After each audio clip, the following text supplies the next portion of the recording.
जय माता दी दोस्तों, नवरात्रि के इस शुभ अवसर पर आपका स्वागत है।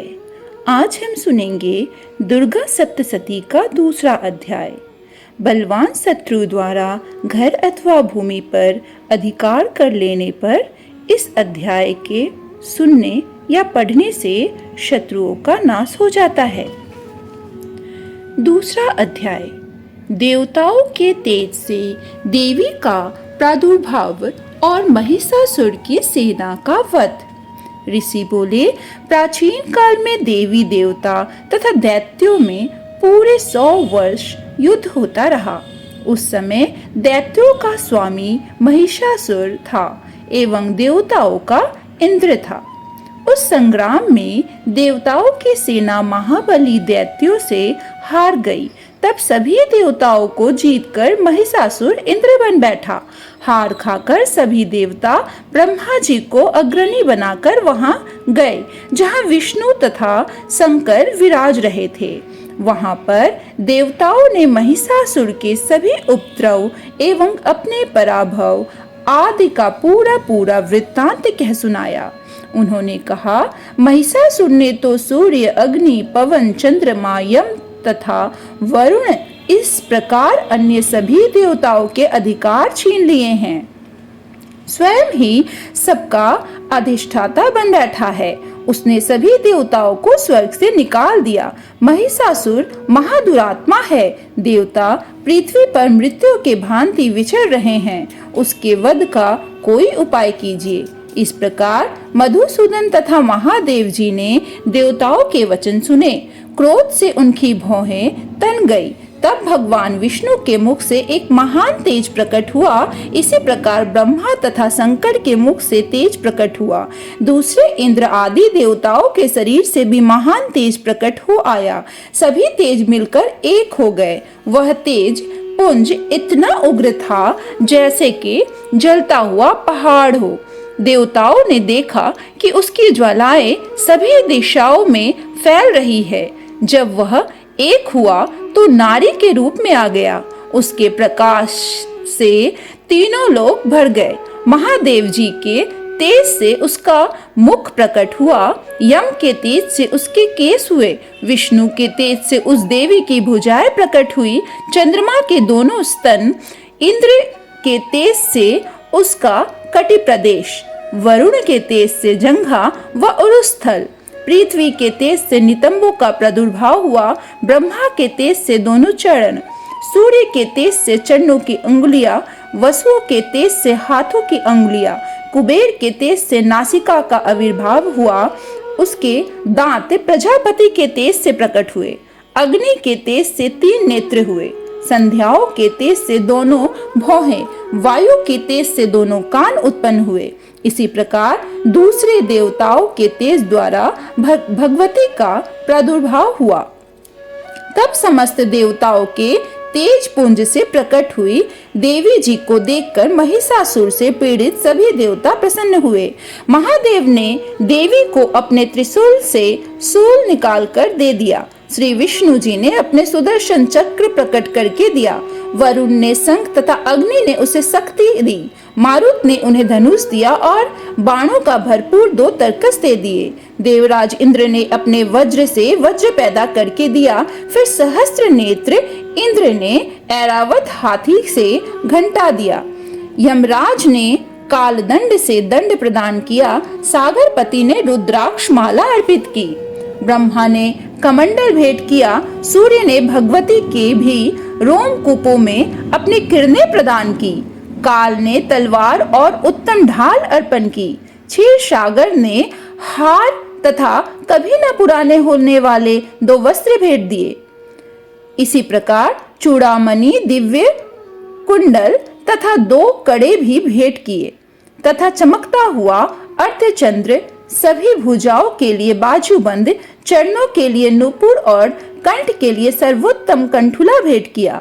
इसी प्रकार सभी अंगुलियों के लिए जड़ित मुद्रिकाएं प्रदान की।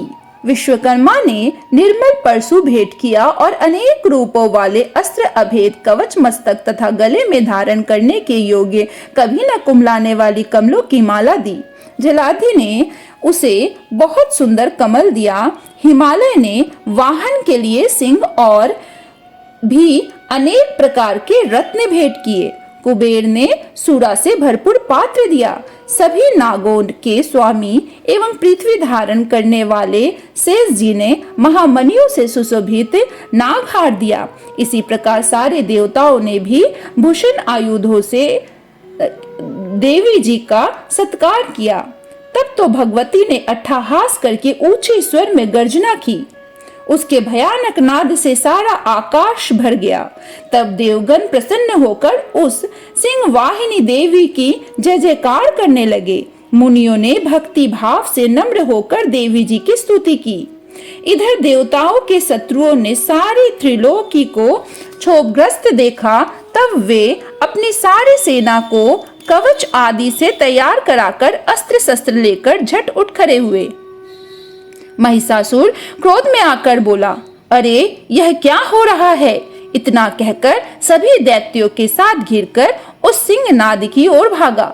वहां जाकर उसने तीनों लोकों को अपने तेज से प्रकाशित करते हुए देवी को देखा। उस देवी के चरणों के भार से पृथ्वी दबी जा रही थी। माथे के किरीट मुकुट से आकाश पर रेखाएं पड़ती जा रही थी। उसके धनुष की टंकार से सातों पाताल क्षोभग्रस्त थे और हजारों भुजाओं से सभी दिशाओं को ढककर देवी खड़ी हुई थी। उन देवी जी के साथ उस दैत्यों का युद्ध आरंभ हो गया। नाना प्रकार के अस्त्र शस्त्रों के प्रहारों से दसों दिशाएं भर गई। महिषासुर का सेनापति उस समय चिक्षुर नाम का एक महान दैत्य था। देवी जी के साथ उसी का युद्ध होने लगा। इसी प्रकार अन्य दैत्यों को तथा चतुरंगिनी सेना को साथ लेकर चामर भी युद्ध करने लगा। 60,000 रथियों को साथ लेकर उदग्र महादैत्य भी युद्ध में प्रवृत्त हो गया। महाहनु दैत्य 5 करोड़ रथियों के साथ युद्ध में आ गया। 60 लाख रथियों से आवृत वास्कल दैत्य युद्ध में उतर पड़ा। पारिवारित दैत्य हाथी एवं घोड़ों के अनेकों सवारों के समूह से घिरा हुआ रथियों को साथ लाकर देवी जी के साथ युद्ध करने लगा। उस रणांगन में स्वयं महिषासुर भी रथों, हाथी एवं अश्वों की सेनाओं से घिरा खड़ा था। तोमर, भिंदीपाल, शक्ति, मुसल, परशु, पट्टिस, खंग आदि अस्त्रों से युद्ध में देवी जी के साथ युद्ध करने लगे। कुछ दैत्यों ने देवी जी पर शक्तियां छोड़ी एवं दूसरों ने पास फेंके। तब चंडिका देवी ने अस्त्र शस्त्रों की वर्षा करके उन्हें तोड़ डाला। इधर देवी की वाहन सिंह भी क्रोध में आ गया। अपने गर्दन के बाल हिलाता हुआ दैत्यों की सेना में इस प्रकार घूमने लगा जैसे कि वन में अग्नि फैलती जा रही हो। उस युद्ध भूमि में युद्ध करती हुई अंबिका ने जितने श्वास छोड़े वे ही झटपट सैकड़ों हजारों गणों के रूप में परिणत हो गए। प्रकट होकर उन गणों ने खंग, भिंदीपाल, परशु, पट्टिस आदि शस्त्रों से युद्ध प्रारंभ कर दिया। देवी जी की शक्ति से वृद्धि पाकर वे गण दैत्यों का नाश करने लगे। साथ में दूसरे गण नगाड़े, शंख आदि बजाने लगे। महती प्रसन्नता देने वाली उस युद्ध रूप उत्साह में कुछ एक ने मृदंग बजाए।